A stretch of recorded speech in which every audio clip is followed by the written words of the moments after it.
all good stuff going on. Brad is probably the only guy that gets more hate mail than I do, because he gets it from both sides. He gets it from the people that want mining sooner, quicker, faster, and people who don't. So we share a common bond. I'm going to turn it over to Brad and let him talk. And I appreciate you guys probably waiting for questions until the end. Is that right? Is that a good idea? Okay, let's do that so we don't get on a big long tangent talking about something else. So Brad Moore from Polymet.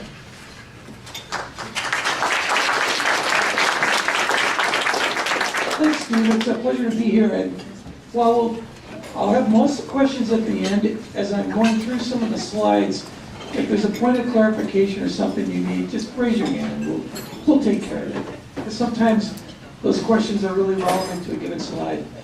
What I'm going to do is a little bit different than I've done in some past presentations. I'm going to do a brief overview of the project, just what it looks like in the context of where it is, what we're looking at doing.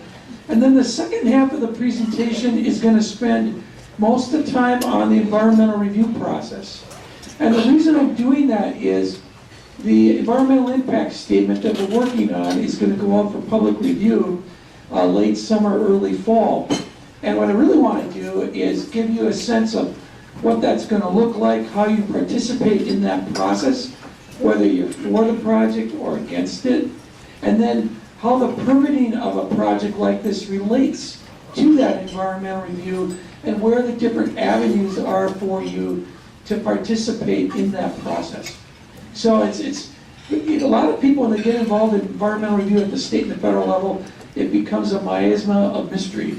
And so one of the things I want to do here is kind of explain what it is and what it isn't and how that all works, so that when you're working with your colleagues, interest groups, or others, that you can be most effective in voicing your views in that process. But in the first place, we got to talk about the project itself. So because we're a publicly traded company, we always have a cautionary statement. It's usually with investment presentations. Well, first of all, I think you know obviously where the location is, but we always put this slide in here because a lot of people mistake the Duluth complex for the Mesabi Iron Range. And just to give you a sense, we've had 100 years of mining along that Serpentine Iron Range belt, whereas Polymet is just a bit to the east and the south with the blue dot there. You'll note that the plant site that we're planning to reuse, the old LTV facility, is actually right on the Iron Range, whereas the Duluth complex is slightly shifted. The complex, obviously, you've heard a lot about it. There's a lot of copper, nickel, and the platinum metal group, and it's a large deposit that spans, a big distance and has a lot of metal in it. And I don't need to get into that.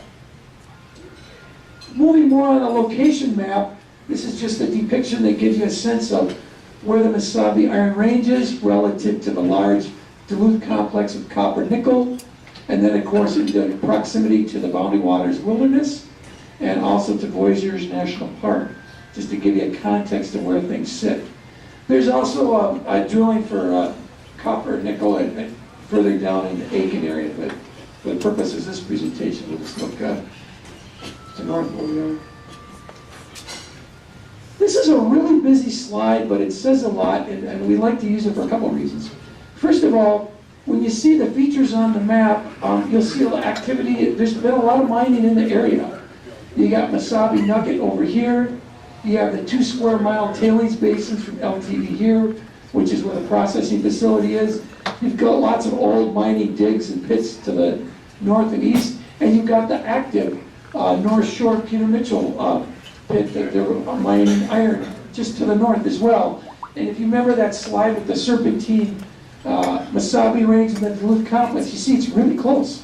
The copper nickel is just to the south of where you see the iron. And it's different geologically, as you know. The other thing to point out is the watershed boundary. In blue, that's the Laurentian Divide. So water, in terms of our project, flows south through tributaries to the St. Louis River to Lake Superior, and then water to the north and east goes towards the Boundary Waters Wilderness. The other thing to point out is groundwater flows are also modeled, and the groundwater also flows to the south It doesn't flow north. So the watershed in terms of potential impacts is the Lake Superior watershed, where the other areas that could be affected are on the air side, and the modeling that's been done on our project shows no visibility impacts for places like the Boundary Waters Wilderness and Voyageurs National Park. That's all detailed in the EIS as well, and that particular analysis has been approved by the federal land managers, which include Voyageurs National Park, the U.S. Forest Service, and also Royal. The other thing to put in that context here is you'll see that proposed land exchange. We have the mineral leases beneath the land, and the Forest Service has the surface area. And the project, the EIS has two alternatives. The one that's right here in, looks like gold, and that particular one is 6,700 acres, and then the smaller one in green, which is the mine site, which is just over 4,000 acres. The reason there's two alternatives in the EIS is when the Forest Service looked at all the mining activities from history and current, they said, can you consider an alternative that would take all of that land out rather than having our mine site there and a sliver of about 2,000 acres remaining? And we said, yeah, we'll include that as well. So the EIS will actually look at one alternative, which is the larger land exchange, and a smaller one that's the mine site only. You'll also note that there's already a road there, there's also a rail line there, and there's power. So if you've ever been to the plant site and the mine site area, what you'll see is the whole area is heavily impacted by mining in the past, much of it pre-reclamation days. So we're talking about the St. Louis River watershed. And this gives you a map of where the project sits. The plant site's the yellow dot on the left part of up there, and then the right dot is where the mine site is. And so we're in the very headwaters of the St. Louis River system. We're about 175 river miles upstream from Lake Superior, and we actually have to meet all water quality standards, including groundwater, at the project site, and actually surface water standards within the project site. So you have tributaries leading, actually within our site, you have to meet those. And I just give you a sense of what the topography, what it looks like. Additionally, the Fond du Lac Band has their own water quality standards here in the Cloquet area. For example, mercury. The mercury standard is about half of, or less, that would be, the Great Lakes standard. We have to meet those standards as well, and the project's modeled to do that. The other thing, there's been a lot of controversy and discussion about the wild rice standard. To give you an idea how tough that one is, the drinking water standard for sulfates is 250 milligrams per liter. Oftentimes you'll see like bottled water that might have like 20 milligrams per liter in it.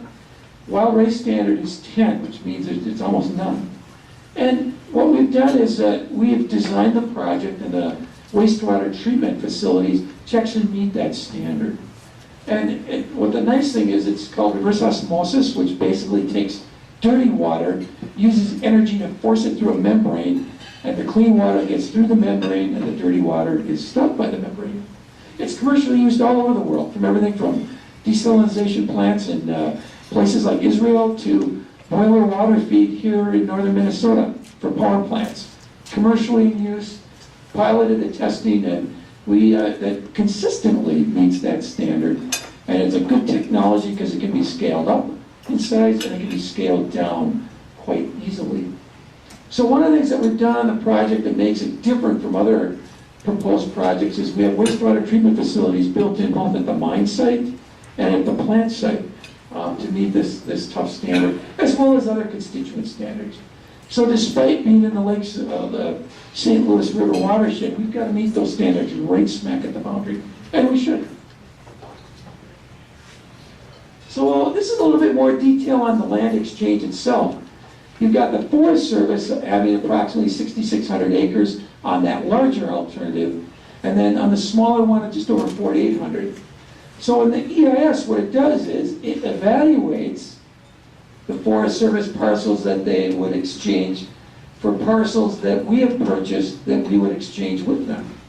And there's a couple things to note here that are relevant to those of you interested in the Superior National Forest, is under executive order, the Superior National Forest can't lose any wetland acres.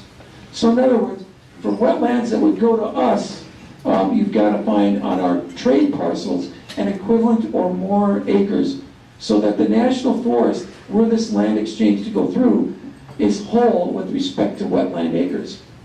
In addition to that, also values as well, so that the forest is whole with respect to values. And this is just a schematic, just a very broad overview of the yellow in the middle. That's the land that the Forest Service owns now. And then these other parcels are proposed to exchange acres with them. There's been a lot of work with the Forest Service to make sure that the lands they would receive are ones they want, fit into the National Forest Plan, have a critical habitat for lynx, and all the various attributes.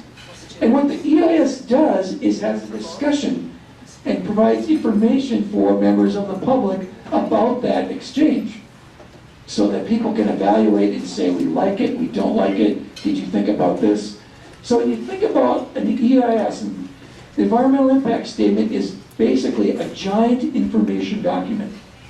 It's filled with information on water quality, air quality, mercury, cultural resources, land exchange, wildlife, social, economic. And so as a result, it provides all the information for people to evaluate various aspects of the project, but also to inform those who are actually developing the permits for the project.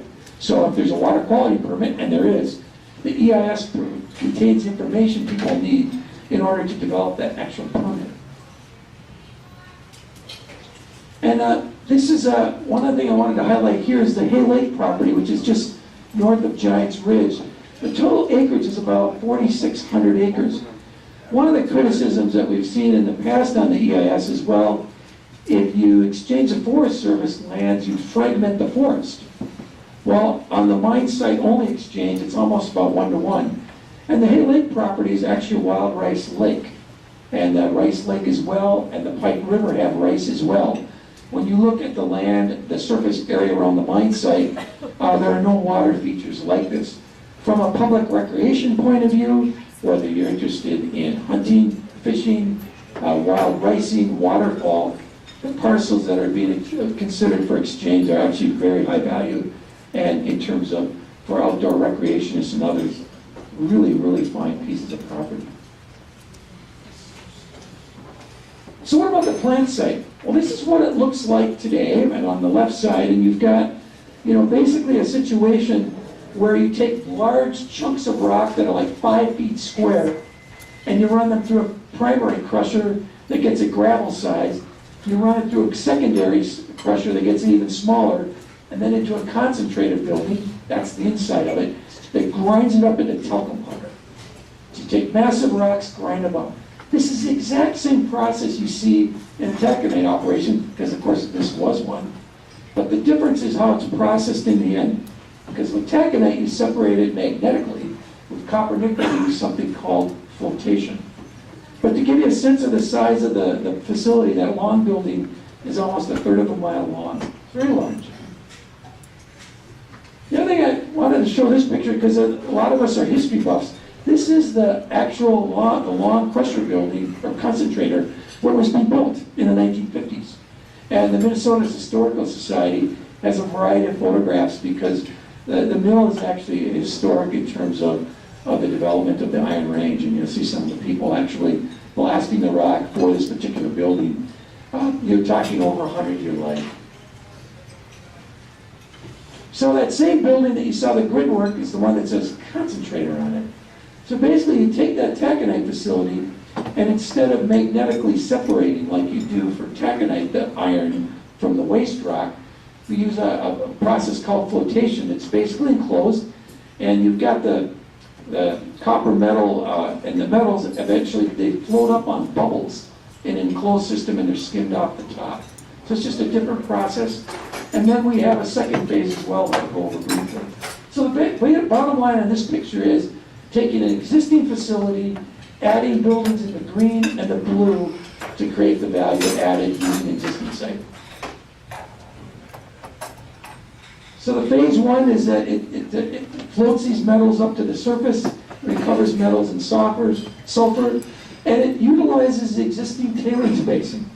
And one of the things that people have asked is, they said, well, will you have acid in your tailings basin? And the answer is no. This process, in terms of what the waste sand, is not acidic. But what's different about our project than others is that right now, when you look at tailings basins for iron mines, they leak. They were designed to leak because of rainwater events, things like this. Well, one of the things that we're finding on old basins, such as this one, is one of the constituents that leaks through the groundwater is sulfates. And when sulfates go through the groundwater, they end up in the surface water. And when they go down in the surface water, that's where you see your wild rice standards not being met. So what we're doing differently about our particular project is we're going to clean up the tailings basin. And the way we're going to do that is you put basically a hydraulic barrier between the basin and the bedrock. Call it a wall. So instead of the water leaking out, it hits the wall, then it's pumped and treated by a wastewater treatment plant. And that wastewater treatment plant then treats that so that it meets all standards before discharging, as opposed to what you see, for example, today. So that's one of the areas, and then when the basin is closed, it's covered with a substance such as bentonite, so that it ends up being covered and impervious, and rainwater flushes off, and it's just like stormwater. You could spend a whole day on explaining how that works, and the EIS does that, but just to give you a sense that for the tailings basin, our project, first of all, takes care of an old problem and then prevents new ones. Phase two is where you use what's called a hydromet plant. It's a minor source of air emissions, and what you do is you use the sulfur in the ore to help concentrate and upgrade the metals. So you end up with a higher grade nickel, cobalt, and you get a platinum metal group precipitate. And the bottom line on all this is, unlike taconite operations, these systems are enclosed, and as a consequence, the air emissions profile compared to a taconite facility, compared to a power plant, compared to a paper mill, is much, much less. So the air emissions side of the equation is very small, because it's just a different process. You couldn't process taconite this way. It's because the geology, the rock is different, the metals are different. Just a projected annual production of copper, nickel, cobalt, and the metals. Let's get some of the different figures there. And then I always conclude this slide because one of the areas in terms of debates about mining is we do use the metals. And so as a society, we've got to figure out a way to get them out properly because we need them, whether it's cobalt for artificial hips, nickel for your surgeries, copper, of course, used in electric cars, hybrid cars, regular cars. The platinum is in the catalytic converters, as shown here. So all of you that drove here used platinum in your car to clean the air. And of course, palladium, this is a diabetes test strip that uses palladium in it. And then, of course, gold is used for your circuitry. I mean, there's a lot of gold, we always think of jewelry, but it's really important in industrial uses in terms of electrical stuff. So when the people espouse a green lifestyle, which is important, whether it's photovoltaics, whether it's the copper that's in wind towers, the mining part of the equation, or the extraction of the metals, is there in the stream in terms of relative to a lot of green technologies. You know, even for myself, you know, I look at like a Winona canoe. You know, the gunnels are aluminum, the Kevlar is a petroleum-based product, my tule racks are metal, and so it's a matter of how do we do this in a manner of the metals that we've really got to have? Economic benefit. These are construction costs, about $475 million. Employment, there's your jobs in terms of full-time jobs, and then there's also lots of spin-off jobs, annual wages and benefits. These are the annual economic benefits of the project. And then, of course, over the 20-year mine life, you can take those numbers and add them. This, by the way, is an important discussion because there's a lot of talk right now about the boom-bust cycle of mining. How does mining fit into the economy? And there's really actually some bigger policy questions here. So, for example, if you look at the gross domestic product in northeastern Minnesota, mining in the arrowhead region is about 30%. So it's a big part of the economy. In fact, Minnesota in the nation's the 4th largest mining state. There's a few western states that are higher. But in terms of economics, the mining's big. But when I appreciate the arguments of those like Dr. Powers and others, but then the question is, if you really think it's a boom-bust society, and you're getting this kind of revenue out of it, what should you do relative to policy so that when you get these kinds of tax revenues, et cetera, how do you create a fund then, or a way to make sure you have a long stream of revenue that goes well beyond the mine? I mean, it's interesting to see how debates center on some of this. The bottom line is, you can talk about that economy of mining, but we all need the mining. Every one of us uses these metals. Every one of us, our lifestyle would be nothing without it. So the question is, how do we mine the metals responsibly, and how do we make sure there's diversification in our economy, like we have already in the Arrowhead region, so that it's diverse during the life of the mine and post-mining. We've got the policies in place so you have streams of income that can help them. And I think that's really the policy debate that ought to happen, is when you've got federal tax revenue, state tax revenue, maybe a stream of that should go out into a trust fund, whether it's for environmental reasons, economic development. We see some models with the IRRB, because it rarely is an either-or discussion. We've had over 100 years of mining in northern Minnesota. Many jobs, lifestyles, etc. have been benefited from it. For myself, I was a Whiteside scholar that got my education at St. Olaf College in Northfield.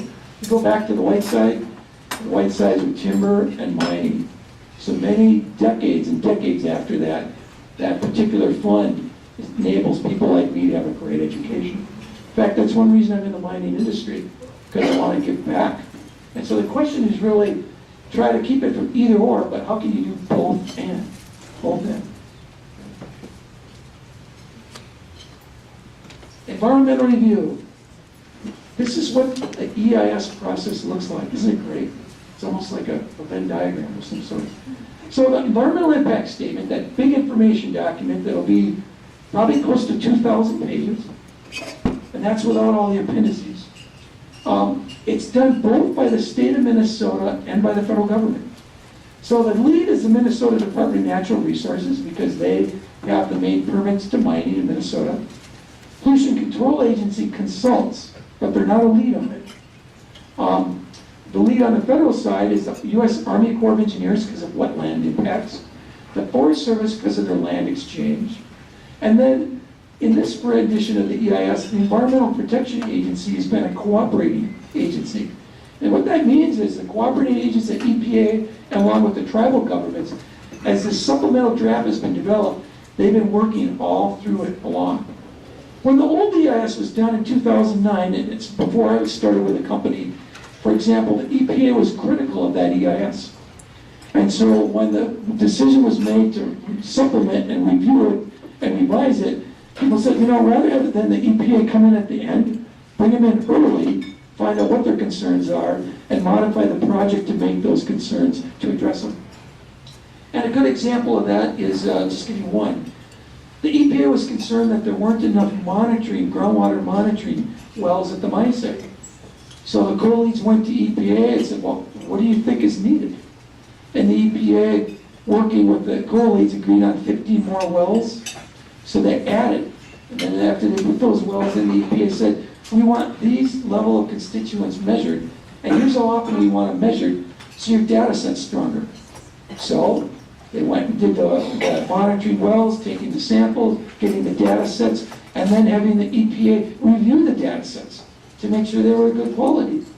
That would be one example where this revised EIS, where EPA has been involved in terms of driving what they think is a high quality, what we hope they think is a high quality project. We don't know yet because they have to comment on it like everyone else.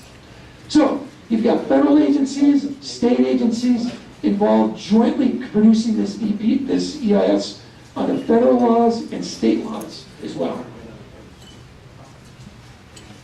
So what happened is, we took a look at that old EIS, and there were like 4,000 public comments on that. And the EPA commented on the old EIS, such as the groundwater wells I talked about. And then the land exchange, people said, you really should have the land exchange part of the EIS, because without the land exchange, you really don't have a project. So land exchange is put into it as well. And then, of course, project improvements. So, for example, the old EIS didn't have these wastewater treatment plants in terms of part of the project design. Didn't have the hydraulic barrier at the tailings basin. The wild rice standard wasn't even debated. The additional groundwater monitoring wells, replacement wetlands in the watershed. There's a variety of these changes that now will be part of the project that go out later this year for public comment. So one thing that you'll see in this particular EIS is it's going to look a lot different than the last one. It's a lot more robust. So what happens next? The co-lead agencies, the Corps of Engineers and Forest Service and DNR, are finishing the work on that supplemental draft EIS. Right now, they're in the process of taking comments from the EPA and also from bands. And then through the summer, they'll rework that document until late summer and early fall. They'll release that document to the public for review and comment. That release will be not only in written format, but electronically. And then there will be a comment period for it, and I got a slide on that in a bit. And then sometime in 2014, you'll see a final EIS come out. And a final EIS at the federal side is called a record of decision, that the EIS is adequate. And on the state side, it's actually called an adequacy decision. So what you'll see a couple things are, for those that don't believe that EIS is robust enough, and there always is on a big project. There hasn't been, in my 20 years of working at the Minnesota DNR Pollution Control Agency, I think just about every major EIS is litigated. It's just what happens in America. So when the litigation would start, would be when that EIS is deemed final. Because then you have a decision made by a governmental agency, and then that decision is challenged. Prior to that time, lots of talk about lawsuits or people liking it or not, but you've got to have a governmental decision before that happens. Then what happens is the agencies are working on permits relative to the project, and those permits can also be challenged in various forms. So for example, an air permit goes to the Minnesota Pollution Control Agency Board. They will have a public meeting on that, and people comment whether they think the air permit's good, whether it's not, and you go through that whole process as well. And the start of construction can only take place post-permitting, so it's out there. So, public comment period begins, late summer, beginning of fall. It's probably going to be a 90-day public comment period. That is managed by the co-lead agencies. And a point here, it's their EIS. So their contractor writes the EIS and they put the EIS out. Sometimes you'll see in the press, they'll say Polymet's EIS. It's about our project, but we don't write it, we don't sign off on it. A typical public comment period is about 45 days. This will be longer. Public meetings, the law requires one. I think we'll likely see 2 or most likely 3. You'll probably see a meeting in Aurora White Lakes, because under the EIS rules, you have a public meeting in the community nearest to the project. Now, obviously, that's White Lakes. There's been a lot of interest in folks in having a meeting in Duluth and the Twin Cities. Environmental groups and other people interested in the project are making their opinions known to the DNR and the Corps where they want these meetings. It's not a company decision. We don't have any say in terms of where they are or how long the comment period is. These public meetings will be an opportunity to actively be engaged in terms of commenting on the project, as well as they'll submit written comments, electronic, and a whole variety of process. And what's key in that particular public comment process is every single comment must be answered in a final EIS. So if you have a comment, you say, I'm worried about mercury. I think that this amount of mercury is too much. Then the agency has to take that comment and address why they think it's either been addressed or why not, or modify the project as a result of the comment. Someone might say, come up with a comment, and people, the regulators say, you know what, that change ought to be made. And then they can make that change before something becomes final. So it's a very open process, and your view is if you're a commenter in a final EIS, you can actually see where your comment was addressed or noted. a bit on permits, because again, as I said, the EIS is this giant information document. And if you remember, the EIS does not approve a project or disapprove a project. Either one. The approvals or disapprovals really come in the permitting. So in terms of wetland impacts and how those wetlands would be mitigated with other wetland restoration, the Army Corps of Engineers handles that. It's called a Section 404 permit, and actually both the Minnesota Pollution Control Agency and the DNR also weigh in on that in terms of that permit. There's a cultural resources consultation process that's also with the Corps of Engineers. It's not a permit per se, but the 106 process is essential and ancillary with NEPA, with the National Environmental Policy Act. U.S. Fish and Wildlife Service has to issue a letter related to endangered species. In this particular project, the one listed species is the Canada lynx, because that's on the federal list. The gray wolf is not on the list, so it will not be treated as an endangered species. However, the gray wolf is considered a sensitive species on the national forest. And as such, the biological evaluations that go as a part of the EIS process will include a complete discussion on the gray wolf as well. So even though they're not listed as a federally endangered species, it will still be completely covered in the EIS, in case people want to know about that. Department of Natural Resources, permit to mine. I probably should have put the permit to mine in much larger letters, and the reason why is this is the actual permit that covers from constructing the mine, operating the mine, to closing the mine, to post-closure. And this piece also includes financial assurance.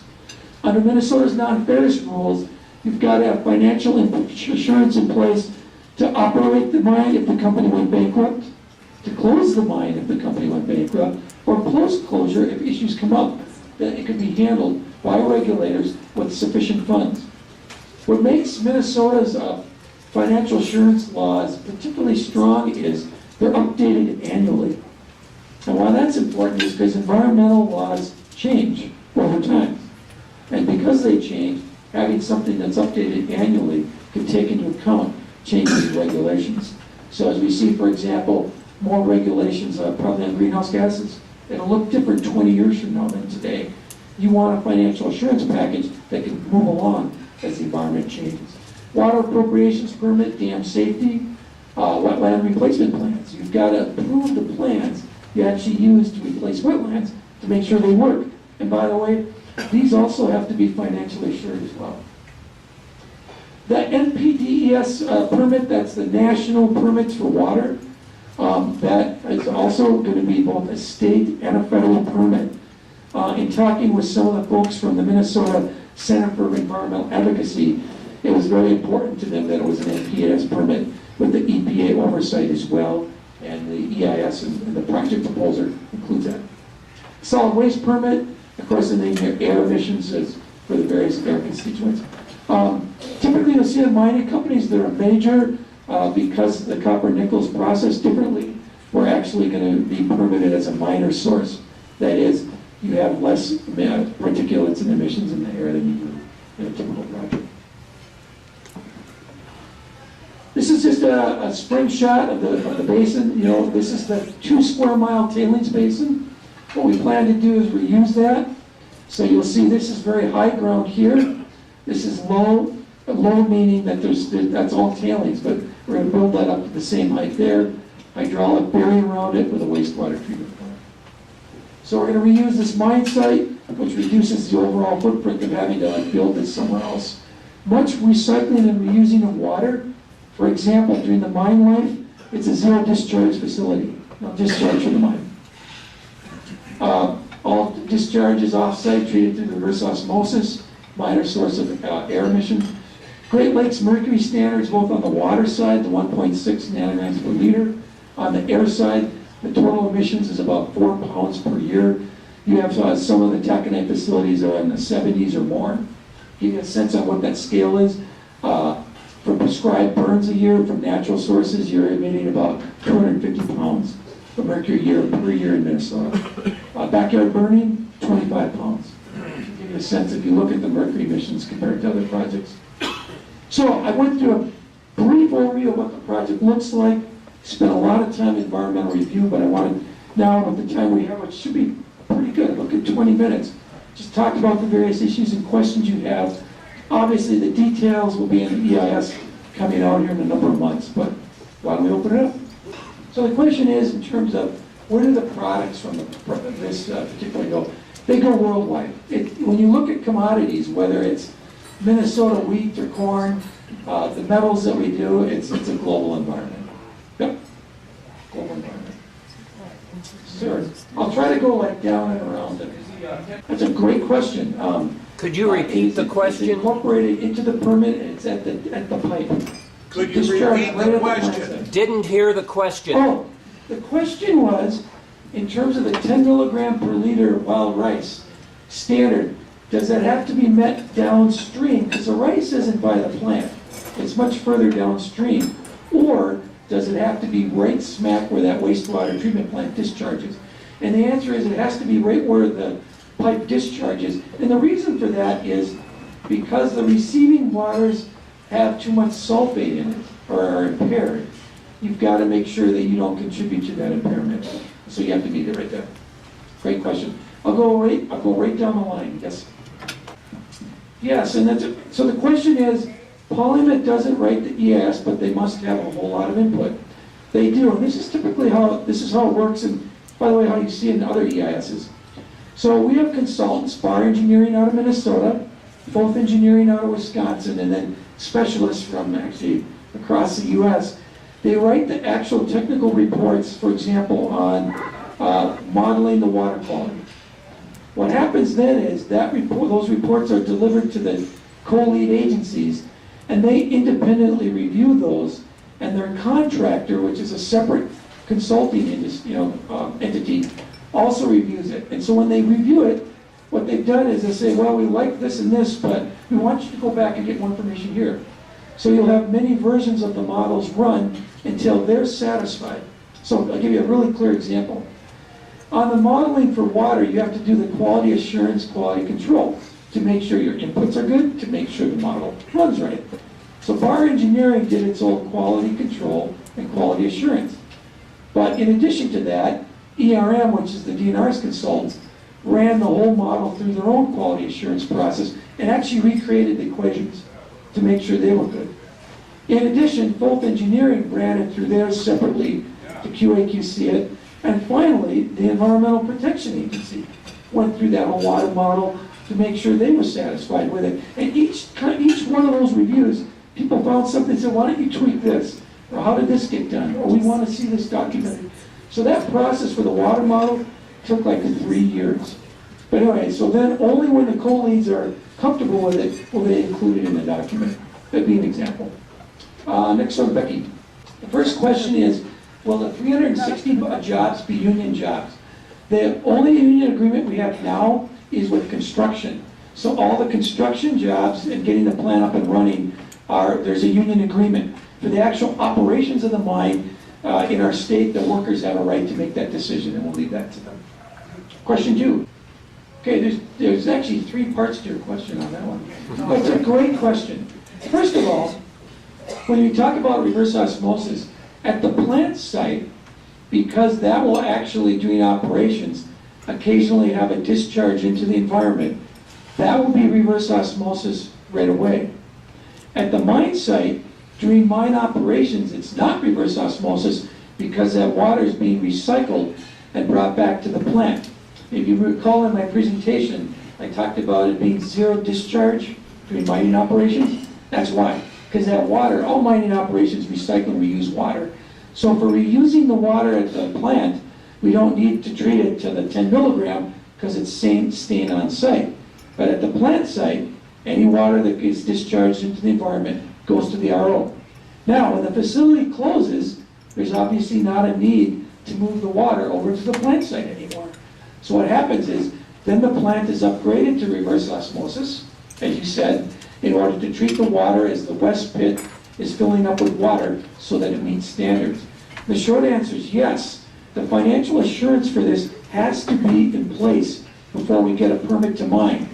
And the question, Becky, is, and there are better experts than I on this, whether it's a bond, letter of credit, or something that builds a trust fund, some of but that has to all be played out before there's a permit to mine to ensure that when that project closes, there's enough money to run that plant or to replace that plant, etc. And that has to be in place and updated annually as environmental regulations change. And yes, you're right, that the size of that is going to be quite large. It'll be north of 100 million, I'm sure. And interestingly on that, when you look at the current operations, the financial insurance in place for the taconite industry, if you were to close those facilities today, there's not adequate financial insurance. And so what's different in the non-ferrous is, as the first project moving forward, we have to ensure that it's adequate out front at the start. And that is a legitimate, what would you call it, benchmark or criteria that has to be met. Absolutely. So the question is, in terms of, first of all, what's removed from the waste stream is considered non-hazardous. So it's a non-hazardous material under the state and federal hazardous material laws. And it's landfilled, in a standard, we call it a hydromet facility, but it's a double-lined landfill like you'll see with any other Minnesota landfill. That is part of the project design and also part of what is evaluated in the EIS as well.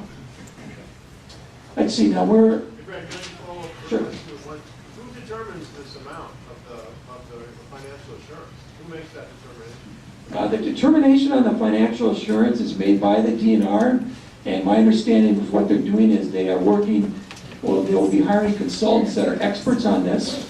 In addition to that, they'll be working with the Department of Finance as well on that. And this will get a great deal of scrutiny, I'm sure, from the environmental community, understandably so. It's a great question, and you know, I'll give you what I think, but it's just one person's opinion.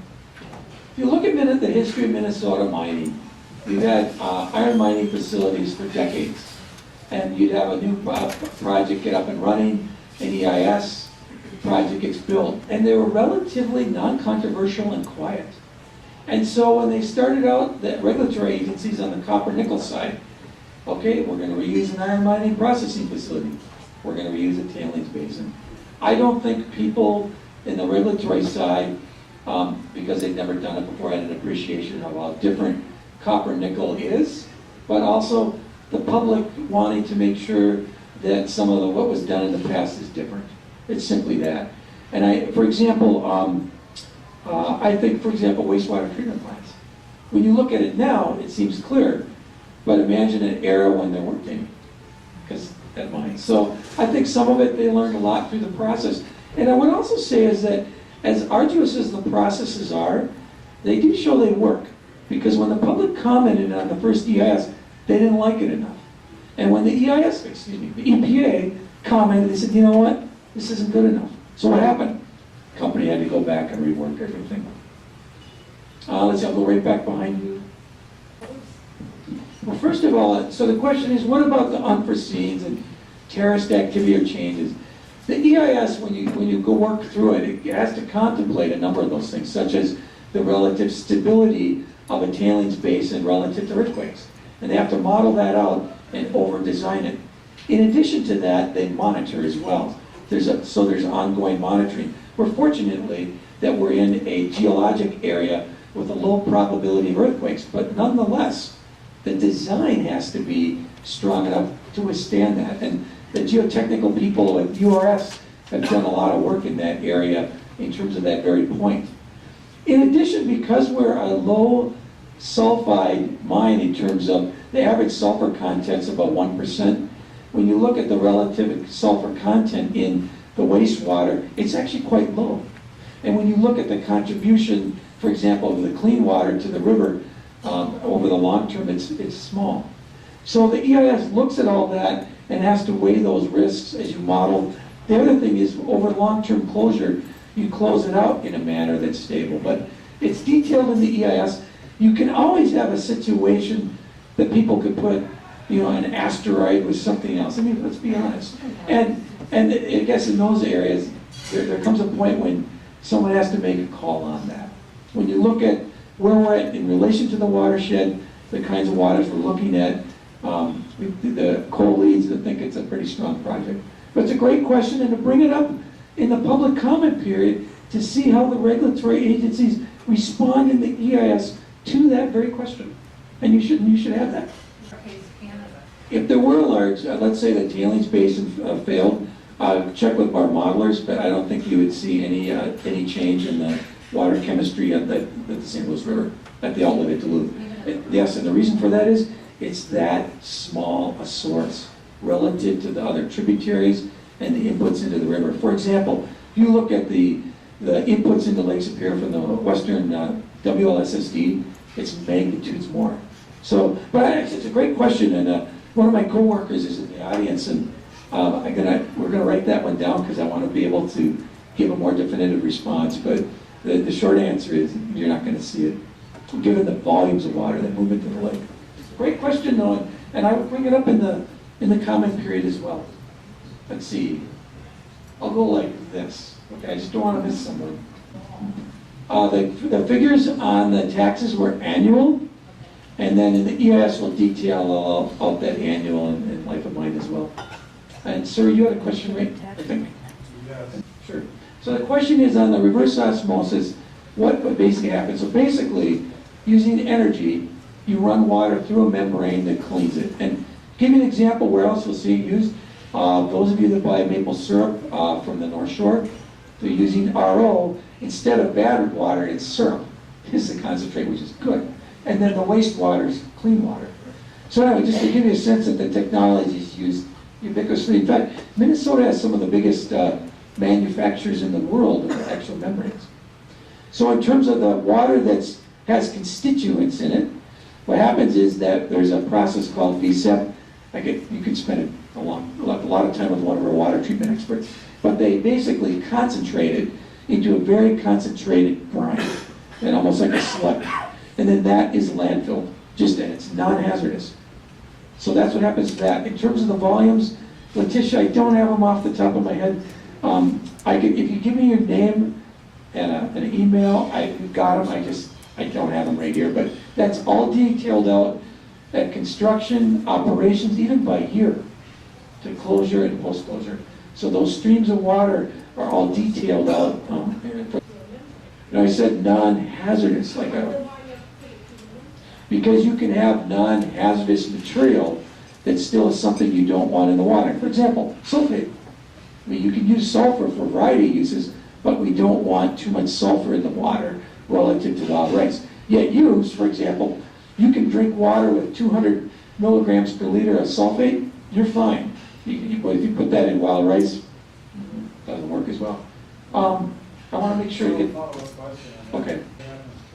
Oh, so the clean water, the dirty water is concentrated and then it's sent to a landfill or further concentrated to a sludge. But how do you concentrate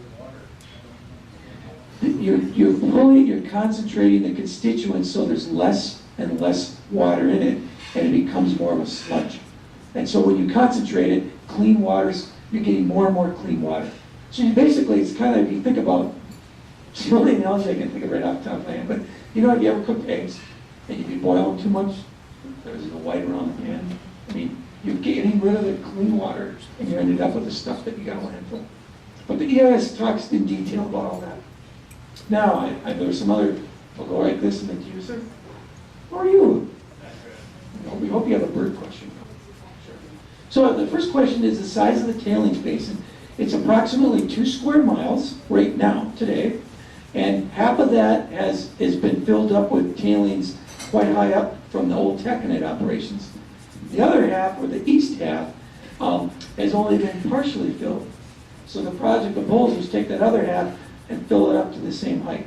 So the footprint of the tailings basin is the same as what it is today, but it's higher, okay? In terms of other constituents other than sulfates, you have metals that you're taking out. You could have small trace amounts of metals. You have something called conductivity. There's a whole listing of various things that, particularly any industrial process, you're removing or taking out or dealing with. pH is, Letitia, it's just close to neutral, stream water. So it's not highly acidic. No. So the reverse osmosis is the end product But in terms of, it depends on which part of the process. When you're dealing with the flotation, that's actually concentrating the metals. You add different various inputs in that, all detailed in the EIS, where they go, what they are. And we could spend an hour with you on that. Okay? Let's see. Let's go. I think you got your hand up. I'm not looking. So the question is, Fond du Lac tribe, which as you know sits on the lower St. Louis River in terms of their tribal standards, they have a status called TAS, treated as state. Bands that have their own capability relative to managing water regulations work with the EPA, and they actually get, I don't know the words in certificate, they get treatment such as another state, like the state of Wisconsin or the state of Minnesota. The standards that I'm familiar with are stricter. So the question is, how realistic is a 20-year time frame for the mine? In terms of the mineralization, the life of the mine will there's definitely enough minerals for that time period. There is more resource in the area, but for the additional resource, you have to conduct additional drilling to determine it's there, and you have to undergo separate environmental review in terms of whether you are going to expand that mine, much as you do in any industrial process. So in other words, what you can't do is say, here's our 20-year mine life, and then on the shelf, have another proposal, because that you've got to have everything you're planning to do as a part of the EIS.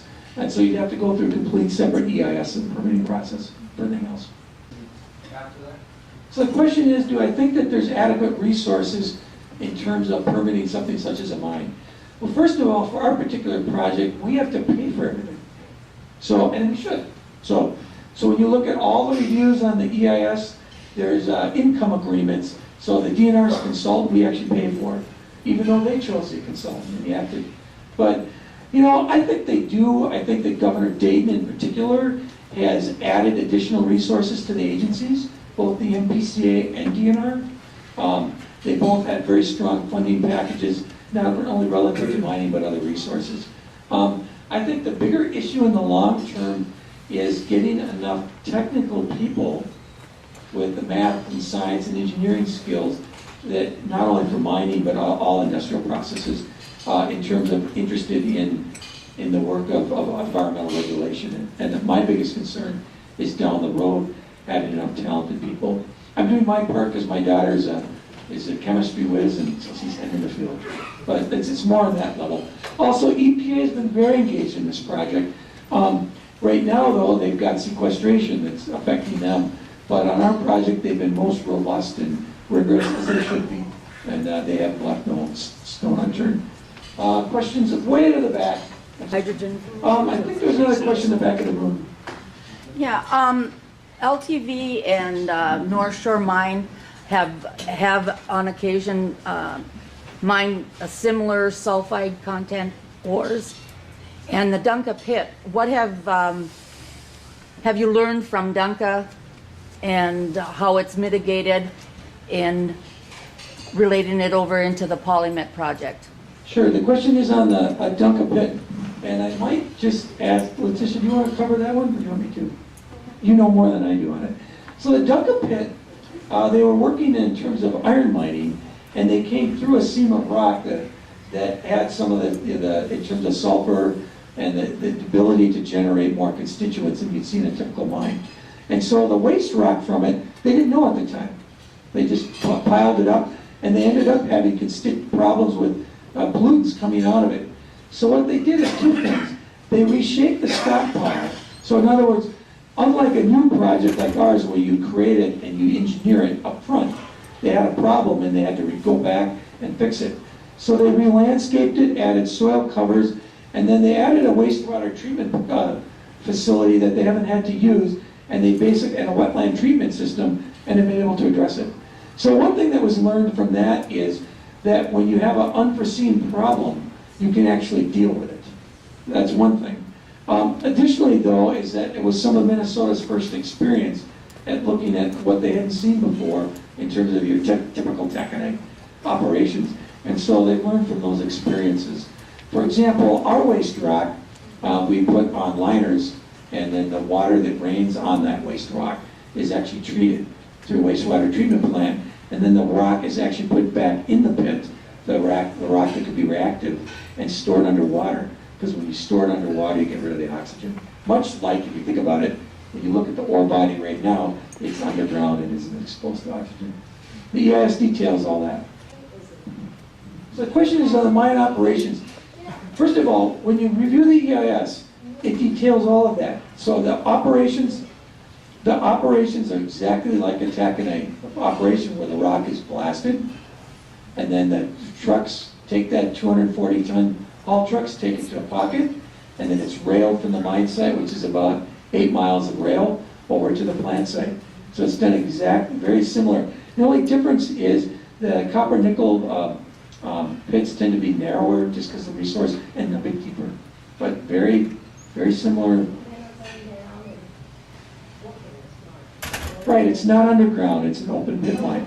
And that's because the resource actually goes right to the surface. Unlike as you go east and north along the Duluth complex, some of the other people are talking about underground mining, but there are no proposals out there. So the question is on climate change. Several things, first of all, is that we're designing the mine so that some of the technologies are much more energy efficient than you see today. So for example, locomotives. Typically in a locomotive you see one engine, and when the locomotive is running empty, in other words with cars with no ore, you're still running the entire engine. Locomotives we're going to use actually have 3. And the reason is when you have a full load ore, you run all 3 engines. When you have empty cars, you only run 1. So you have less greenhouse gases, less energy usage. Same with the plant. The plant site in terms of insulation as well. Power, of course, comes from Minnesota Power through a contract. Minnesota Power is subject to all the regulations in terms of the new energy efficiency. Brad, thanks so much. Appreciate it. You heard as much that to give to Brad, so I'm going to give him my sustainable Ely hat. All right.